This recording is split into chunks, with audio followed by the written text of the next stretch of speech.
हरि कथा अनंता, यदि सभी नदियों का जल स्याही बन जाए और यदि संपूर्ण धरती कागज बन जाए तो भी प्रभु का गुणगान उसमें समा नहीं सकता। और इतना सब कुछ लिखने के लिए मुझ में बुद्धि भी तो नहीं है भगवान। इसलिए हे बुद्धि के देवता, मेरी बुद्धि को इतना समर्थ बना दीजिए कि मैं प्रभु श्री राम की कथा अपने शब्दों में उतार सकूं। प्रभु श्री राम की लीला को जीवंत बना कलयुग को भक्ति, धर्म और मर्यादा की ओर प्रेरित करने में अपना भाग निभा सकूं। कल्याण हो तुलसीदास जी। लेखन की इस पूर्ण अवधि में मेरा आशीर्वाद सदा आपके साथ रहेगा।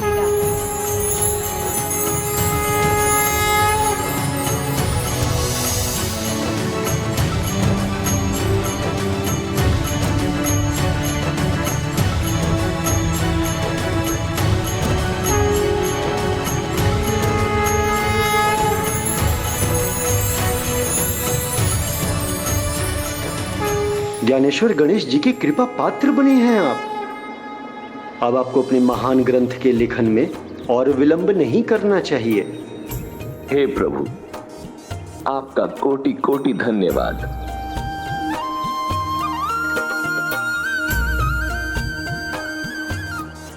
वर्णानामर्थ संघानाम रसानाम छंद सामपि मंगलानाम च कर्तारौ वंदे वाणी विनायको।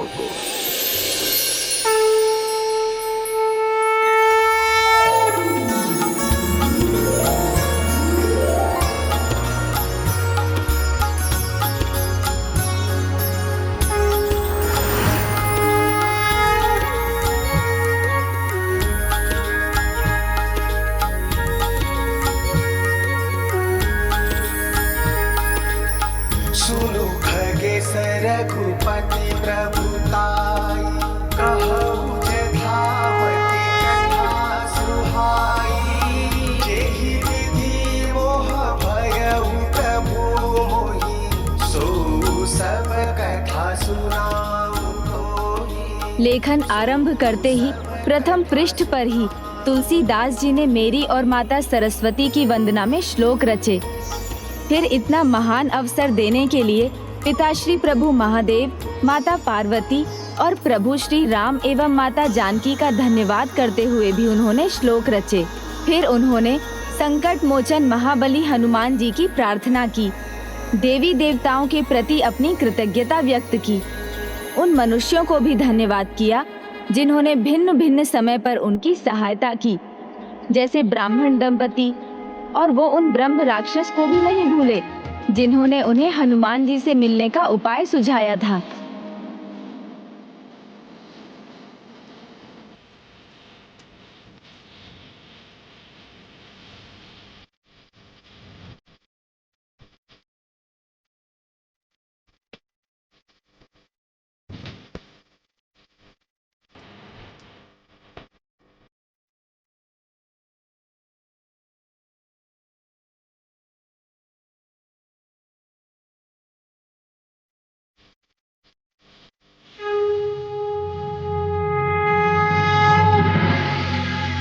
इस प्रकार तुलसीदास जी ने प्रभु श्री राम के पावन चरित्र का बखान करने वाले महाकाव्य की रचना आरंभ की।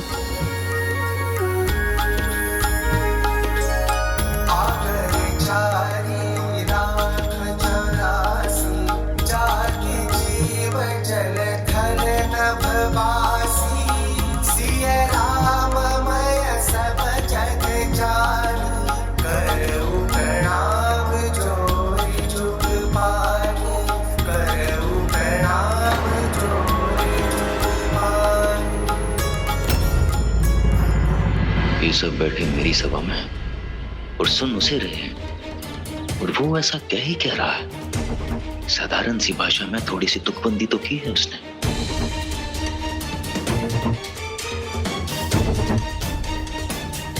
सभा में आप सबका ध्यान कथावाचक पर होना चाहिए। इधर देखिए सब, अपना ध्यान भटकने मत दीजिए।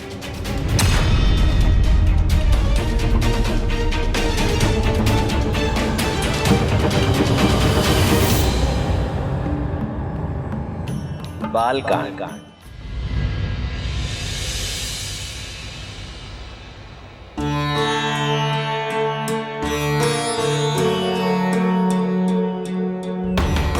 कहाँ गए सबके सब? वो रहे गुरुजी।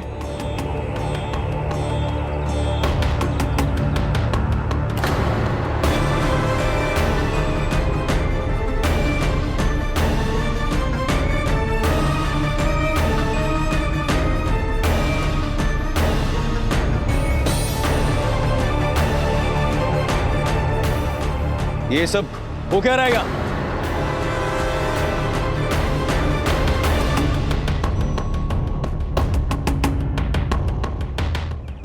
वहां मैं ज्ञान का भंडार, ज्ञान तत्व प्रवचन देने के लिए तैयार बैठा और तुम लोग इस डोंगी को सुनने आगे।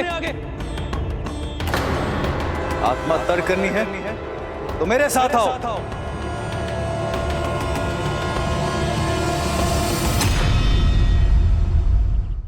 घोर कलयुग है, अज्ञानता और मूर्खता की पराकाष्ठा, तभी आप सब लोग यही हैं। मूर्खता नहीं ज्ञानी जी, ध्यान से देखिए, सभी के मन में और मुख पर प्रभु श्री राम की भक्ति छाई हुई है।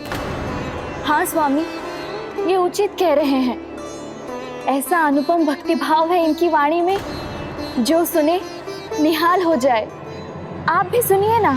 स्वयं मेरी पत्नी, मेरी अर्धांगिनी यहाँ पहुंच गई। बड़ा शली है। भक्तजनों, आप सबकी दुविधा का समाधान तो अत्यंत सरल है।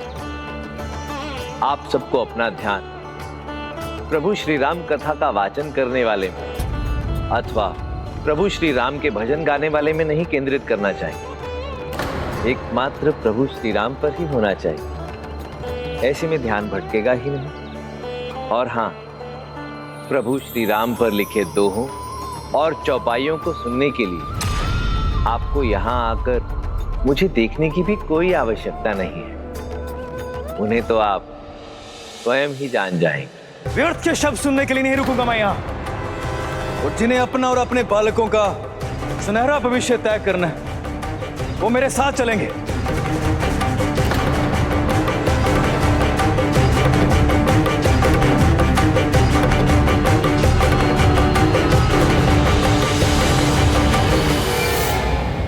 तुलसीदास जी, महाशय ज्ञानदत्त का यह कैसा थोथा ज्ञान है कि प्रभु श्री राम का चरित्र सुनकर भी उनके मन में तनिक भी भक्ति भाव नहीं आया।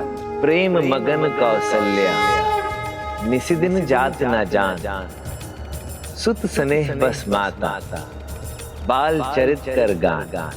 स्वयं माता कौशल्या, जिन्हें देखकर अपनी सुध-बुध खो बैठती है, सारा दिन उन्हीं के ध्यान में मगन रहती है। ऐसे प्रभु श्री राम के गुणगान से जो वंचित रह गया, ये उसका दुर्भाग्य है।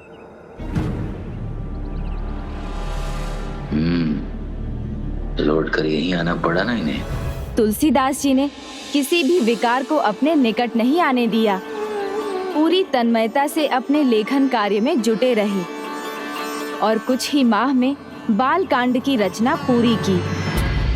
निज गिरा पावनी करण कार, राम जसु तुलसी कहियो, रघुबीर चरित अपार, बारिधि पारु कभी कौने कही।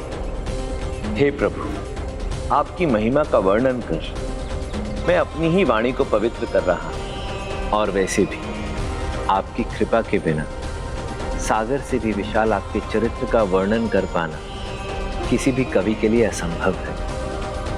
मैं तो केवल इतना चाहता हूं प्रभु कि जो भी मनुष्य इसका पाठ करे उस पर सदैव प्रभु श्री राम और माता जानकी की कृपा बनी रहे।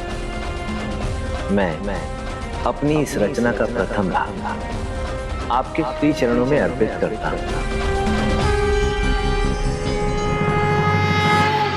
और अब आपसे अयोध्या कांड लिखने की अनुमति चाहता हूं। अयोध्या कांड लिखने की अनुमति चाहता हूं।